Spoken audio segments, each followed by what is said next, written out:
Let's talk a little bit. The fight maybe didn't start how you initially planned for it. It looked like, and in all actualities, going into that third round and towards the late, did you have yourself down those first 2 rounds? Yeah, man, I thought that the first round was close, but he probably got it, and he definitely won the second for sure. So I knew I needed to finish. You know, my coaches don't. No one lies to me. You know what I mean? They told me going into the third I was down 2 and I needed to finish. I didn't see it in my head going like that. I fought this fight 100 times in my head, whether it's laying in bed or at the gym or whatever.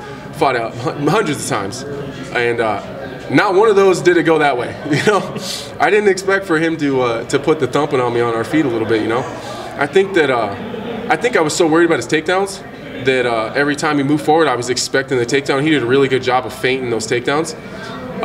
So I think just the threat of his takedown opened up his striking. You know, but man, I'd rather take some thumps to the head than get laid on. So you know, it worked out obviously, but I'm all right with it.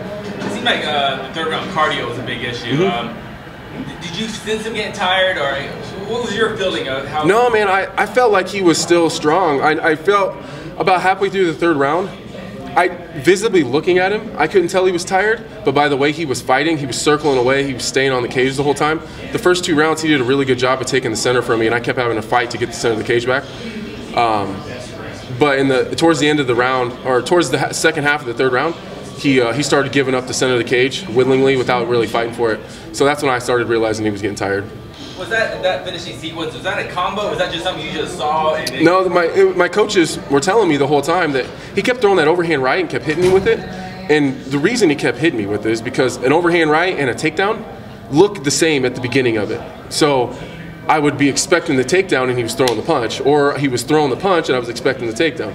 So both of the beginnings of those 2 techniques look the same when you're in front of someone fighting. So my coaches said throw the left high kick, it'll get him to stop throwing his right hand. So I threw a couple left high kicks and he stopped throwing it, and then as I started moving to his right side, he would circle the other way. They said throw up the right head kick and see what happens, and it worked out perfectly.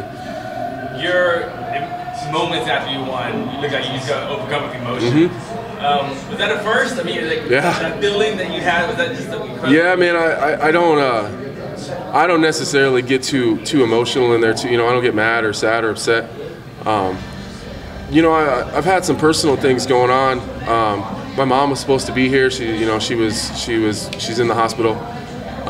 Just dealing, I just had a lot of personal stuff going on. And then my mom, the day before I was coming here, and just a lot has happened, and just like the adversity I had in the first part of the fight, I was down, and just I've been telling people all the time, I am unshakable.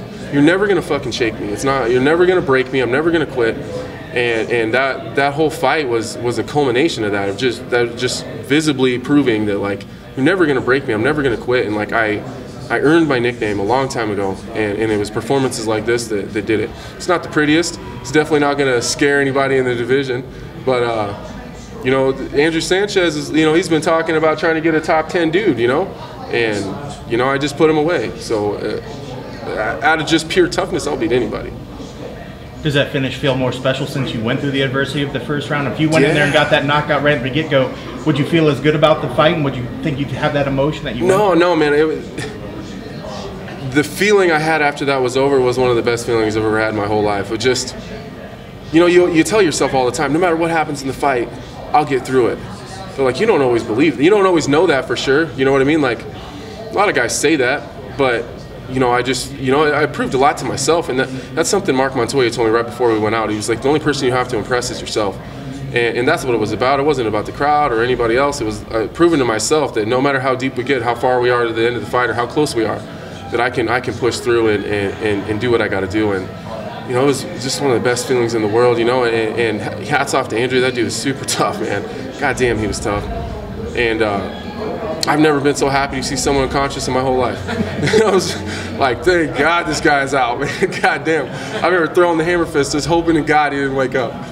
Man, but on a serious note, man, I hope he's all right. I see him headed out to the hospital, so I do hope he's all right, man. I'd like to shake his hand sometime and have a beer with him. Well, you said your opponent was trying to call out top 10 opponents. What about for you? I mean, what's the path for you? Who do you see next, and when do you see it happening? I mean, I'd like to fight, like my last fight, I said I wanted to fight really quick, but I wasn't able to because I had that neck injury. So I had to wait a while. I had to turn down some opportunities, but man, I'm healthy. I mean, my face looks like shit, but like I feel good. My hands are fine. My neck is good. You know, I feel great. I'm in really good shape.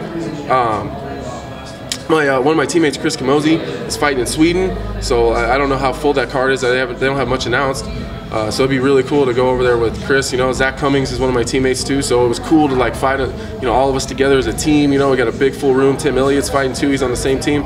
You know, it was. You know, I like that atmosphere, having other teammates there. You know, some guys don't like it, but like I feed off of that. You know, like Zach went out there and did it. You know, did it big too. So. I think that I would like to fight as soon as possible. You know, whether that be Sweden or wherever. You know, I'm just ready to go. I do have a baby due. We have me and my fiance have a third child on the way. So a girl, 3 girls.